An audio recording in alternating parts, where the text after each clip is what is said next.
ನಾವಿವತ್ತು ಲಾಗಿನ್ ಆಗ್ಬೇಕಾದ್ರೆ MDM calculator ಅಲ್ಲಿ ನೀವೇನಾದ್ರು ಪಾಸ್ವರ್ಡ್ ಏನಾದ್ರು ಮರ್ತು ಹೋಗಿದ್ರೆ ಹೇಗೆ ಅದನ್ನ ರೀಸೆಟ್ ಮಾಡೋದು ಅಂತ ನಾನೀಗ ತೋರಿಸ್ಕೊಡ್ತೀನಿ.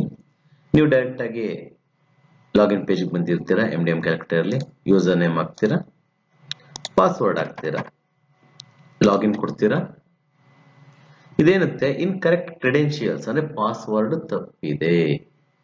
ಹಂಗಾಗಿ ನೆಕ್ಸ್ಟ್ ಏನ್ ಮಾಡ್ಬೇಕಪ್ಪ ಅಂತ ಹೇಳಿದ್ರೆ ಇಲ್ಲಿ ಕೆಳಭಾಗದಲ್ಲಿ ಫಾರ್ಗಾಟ್ ಪಾಸ್ವರ್ಡ್ ಅಂತ ಇದೆಯಲ್ಲ ಅದ್ರ ಮೇಲೆ ಕ್ಲಿಕ್ ಮಾಡಿ.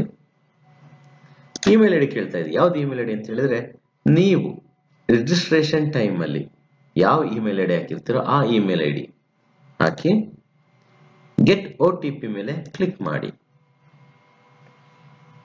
ಈ ತರ OTP ಎಲ್ಲಿ ಸೆಂಡ್ ಆಗಿರುತ್ತೆ ಅಂದ್ರೆ ನಿಮ್ಮ ರಿಜಿಸ್ಟರ್ಡ್ ಮೇಲ್ ಐಡಿಗೆ ಸೆಂಡ್ ಆಗಿರುತ್ತೆ. ಆ ಮೇಲ್ ಐಡಿ ಓಪನ್ ಮಾಡೋಣ ಇವಾಗ. ನೋಡಿ ಇಲ್ಲಿ ಬಂದಿದೆ ಫಾರ್ಗಾಟ್ ಪಾಸ್ವರ್ಡ್ OTP ಅಂತೇಳಿ, ಅದ್ರ ಮೇಲೆ ಕ್ಲಿಕ್ ಮಾಡಿ. ಇಲ್ಲಿ ಬಂದಿದೆ OTP ಎಷ್ಟು 1834. ಇದನ್ನ ಎಂಟ್ರಿ ಮಾಡಬೇಕು 1834. ಈಗ ನ್ಯೂ ಪಾಸ್ವರ್ಡ್ ನ ಹಾಕಿ ಒಂದ್ ಕಡೆ ಬರೆದಿಟ್ಕೊಳ್ಳಿ, ಅದು ಉತ್ತಮ.